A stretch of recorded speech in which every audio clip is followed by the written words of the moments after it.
மழை வெள்ளம், மிகப்பெரிய சேதாரம். அப்பொழுது நம்முடைய முதலமைச்சர் அவர்கள் வேண்டுகோள் வச்சாங்க, பணம் கொடுங்க, இழப்பீடு கொடுக்கணும், மக்களுக்கு பணத்தை கொடுக்கணும்னு சொன்னாங்க.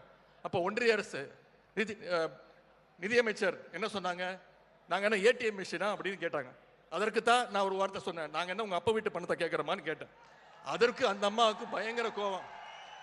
டெல்லியில் ஒரு பத்திரிகையாளர் சந்திப்பை வச்சு கிட்டத்தட்ட 1/2 மணி நேரம் எனக்கு பாடம் எடுத்தாங்க. உதயநிதிக்கு பாடம் எடுத்தாங்க, மரியாதையாக பேச கற்றுக்கோ அப்படின்னாங்க.